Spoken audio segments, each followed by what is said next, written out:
Keifer Sutherland returns to his Jack Bauer-esque roots with the new Paramount Plus series Rabbit Hole. Let's talk about it.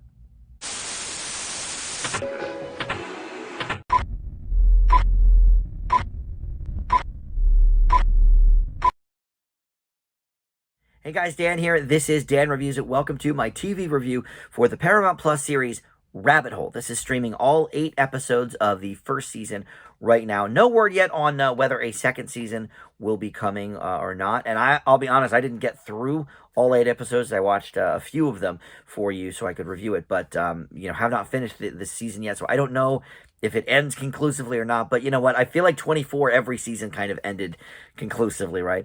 So Keifer Sutherland returning to this sort of thriller type of a Jack Bauer character that he portrayed, of course, very famously in 24. But before we launch into the specifics of this program and my thoughts on it, let me welcome you into Dan Reviews It.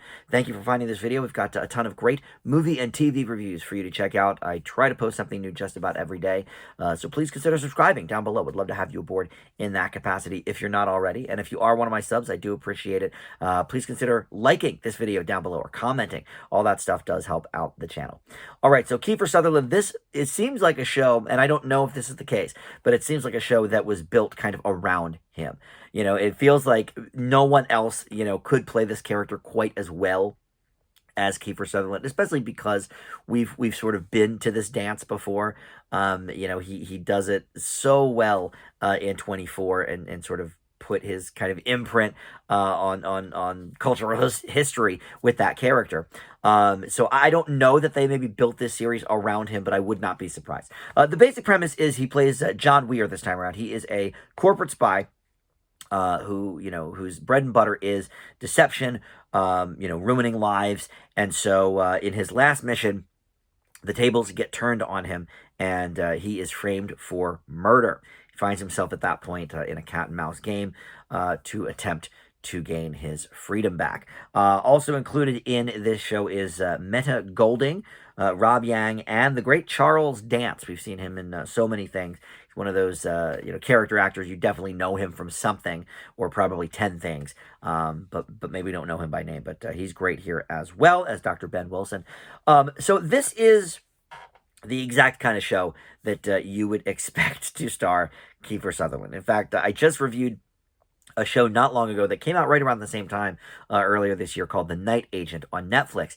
And the dude that was leading the cast there, I forget his name, but, it was so obvious that they wanted like that Jack Bauer-esque nature. And there are a few that certainly pull it off. I thought the recent Jack Ryan TV show, there's a lot of similar stuff. Jack Reacher, too. We get a more jacked up Keifer Sutherland, but whatever. But this is the type of character that you expect to see Keifer play at this point, but yet it does not feel like a necessarily like carbon copy of other things he's done before. That's kind of the interesting element of his character. The show itself, there's a lot of similarities to a lot of different shows like this. A lot of twists and turns. The action is very serviceable. There's some, interesting things going on. But in terms of the character, it's so interesting because I don't think you would have gotten the same result if Keifer Sutherland wasn't the one playing him. But at the same time, he does not feel like a carbon copy of the characters that we've seen him do previously. And that's an interesting sort of distinction, I feel like, because I think it would have been very easy to just be like, oh, this is just Jack Bauer, in a different situation kind of thing, especially since they just redid 24, I don't know, 4 or 5 years ago, right? With like I think they had like a 1 season, like it was like a half a season or something of episodes. In any event, but he is perfect in this role. And this is what fans of his and fans of 24 and fans of this genre, I think are going to enjoy seeing and appreciate seeing. Now, that is not to say that the script ever maybe, is top notch or whatever. Like I said, it's a lot of things that we've seen before, in many different iterations of movies and TV shows like this. But because of sort of the twists and stuff, it becomes a little bit different as the episodes go on. And I do like this idea. And again, it's, nothing necessarily new, but I like the, okay, he's a spy, but now he's been framed himself. And so how does he kind of get out of a mess that he's created for other people so many times previously, and now he's got to deal with it? Look, this is kind of basic stuff in the thriller genre, but I think of all of these kind of shows that are out right now of this vein, and The Night Agent is certainly one of them on Netflix. But I've reviewed, a small handful of them in the last year or two. And I'm not sure what maybe the Jack Ryan show is sort of the impetus for that, rising up in TV. I don't know. But this is, I think, one of the better ones because of Sutherland's commitment to the character and commitment to the script and the plot, even when things are really like you got to really suspend your disbelief for portions of it.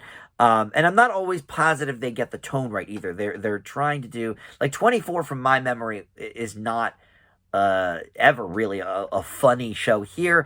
They're there's a couple of gags and stuff. It's like, all right, I don't know that we necessarily need that, but that again, 24 was like, at this point, 15 plus years ago, right?